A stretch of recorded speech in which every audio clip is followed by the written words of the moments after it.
મિત્રો આપ સર્વોનું ફરીથી હાર્દિક સ્વાગત છે આપણી ચેનલ મોટિવેશન ટોક એન્ડ સ્ટોરીમાં।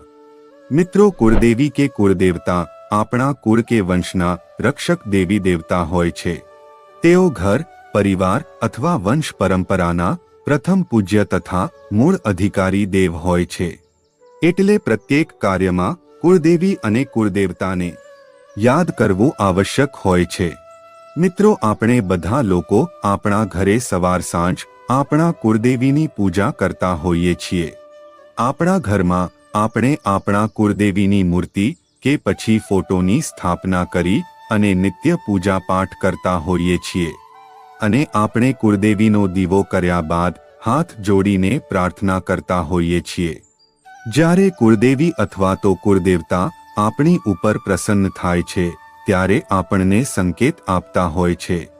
કેટલાક એવા સંકેતો હોય છે કે જેને આપણે સમજીએ તો આપણે આપણી પૂજા સાધનામાં આગળ વધતા જઈએ છીએ અને આપણે આપણા કુળદેવી કે કુળદેવતા સાથે એક કનેક્શન બનાવી શકીએ છીએ। આ બધા એવા સંકેતો હોય છે જે દેવી દેવતાઓ પ્રત્યક્ષ રૂપમાં આપતા હોય છે। જો કે આવા પ્રત્યેક સંકેતો ખૂબ જ ઓછા લોકોને જોવા મળતા હોય છે, પરંતુ જ્યારે પણ પ્રત્યક્ષ સંકેતો મળે ત્યારે આપણા ઘરમાં દેવી દેવતાઓનું આગમન થઈ ગયું છે અને આપણા ઘરમાં તેમનો વાસ છે એમ સમજવું જોઈએ। દોસ્તો જ્યારે પણ આપણા ઘરમાં દિવ્ય શક્તિનો વાસ થાય છે ત્યારે અમુક એવી ઘટનાઓ ઘટતી હોય છે કે જેનો આપણે ક્યારેય તેનો વિચાર પણ ન કર્યો હોય અને આપણું ઘર સ્વર્ગ જેવું બની જતું હોય છે।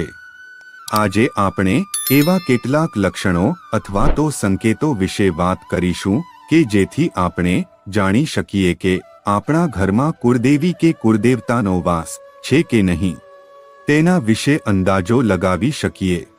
મિત્રો જો આપને આ માહિતી પસંદ આવે તો વિડીયોને લાઈક જરૂરથી કરજો અને આ વિડીયોને તમારા ગ્રુપમાં વધુને વધુ શેર કરજો અને કોમેન્ટ બોક્સમાં તમારા કુળદેવી કે કુળદેવતાનું નામ અવશ્ય લખજો।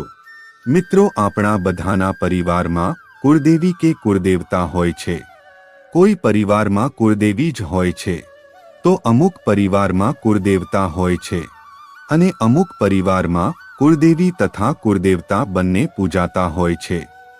તો હવે વાત કરીએ કે કુળદેવતા કે કુળદેવી દ્વારા આપવામાં આવતા સંકેતો વિશે કે જેનાથી આપણે જાણી શકીએ કે આપણા કુળદેવી પ્રસન્ન છે કે નહીં અથવા તો તેમનો આપણા ઘરમાં વાસ છે કે નહીં। દોસ્તો આપણા કુળદેવી કે કુળદેવતા આપણા પ્રથમ દેવતા હોય છે। તેમની પૂજા કર્યા વિના આપણા ઘરમાં કોઈ પણ કાર્ય થતું નથી। જ્યારે આપણા કુળદેવી કે કુળદેવતાને પ્રેમથી ભક્તિભાવપૂર્વક મનાવીએ છીએ તો આપણા અટકેલા સર્વે કાર્યો પાર પડવા લાગતા હોય છે।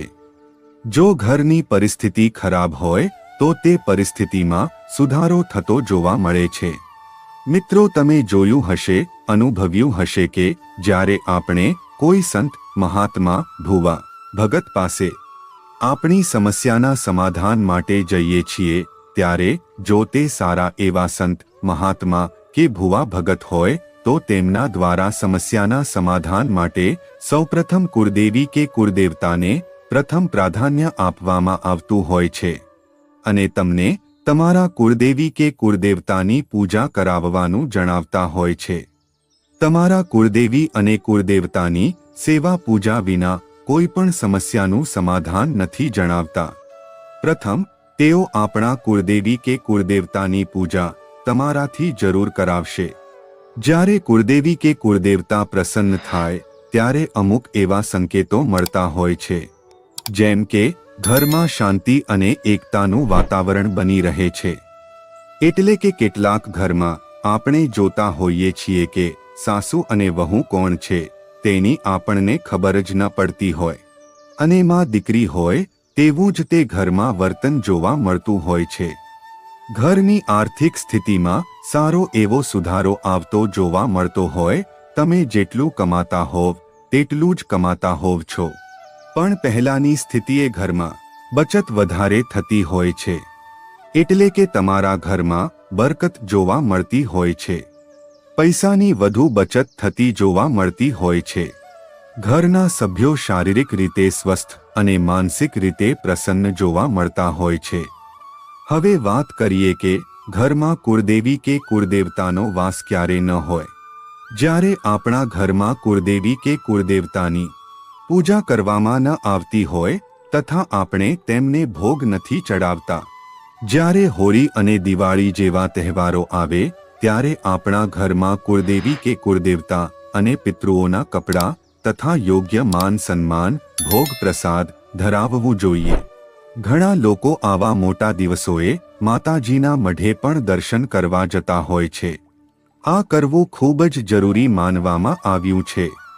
આ 2 દિવસો એવા હોય છે કે આ દિવસોમાં આપણે આપણા કુળદેવી અને કુળદેવતાની પૂજા અર્ચના જરૂર કરવી જોઈએ અને ભોગ પ્રસાદ જરૂર ચઢાવવો જોઈએ તથા માતાજી કે કુળદેવતાના સ્થાનકે પણ જવું જોઈએ.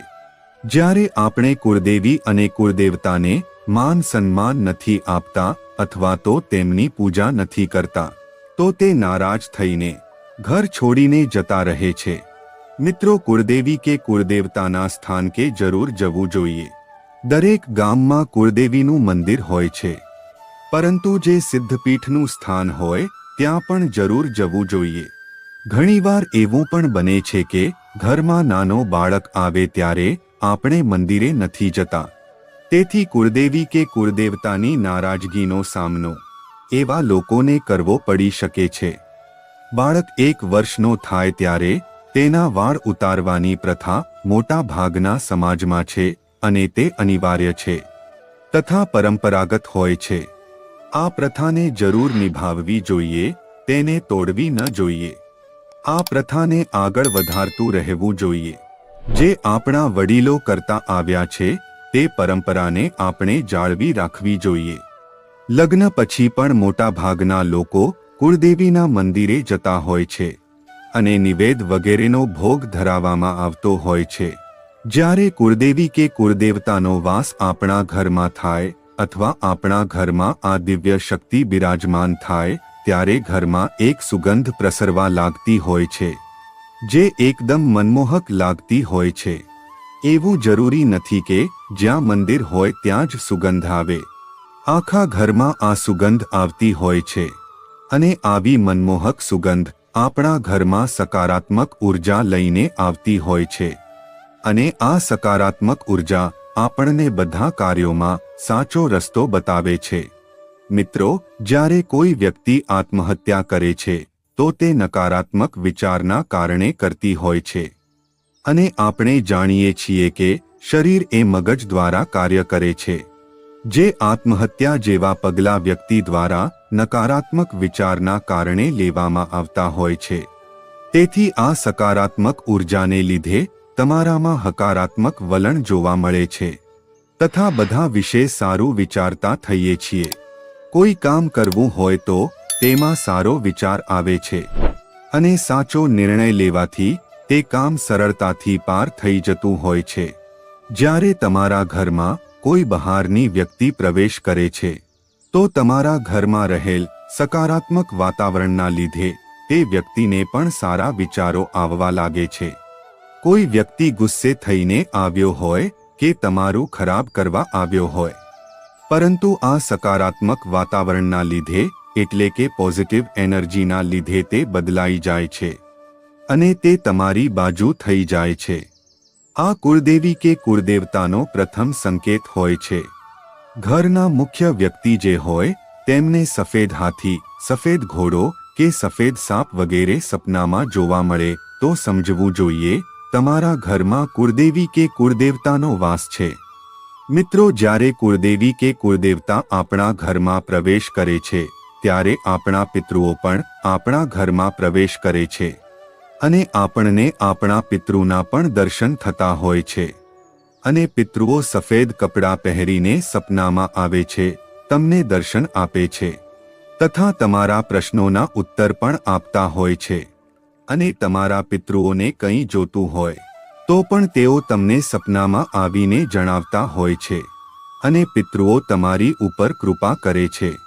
અને એવો સંકેત છે કે પક્ષીઓનું ઘરમાં આવવું એટલે કે કુળદેવી કે કુળદેવતા તમારા ઘરમાં પ્રવેશ કરે ત્યારે પક્ષીઓનો કલરવ થવા લાગતું હોય છે.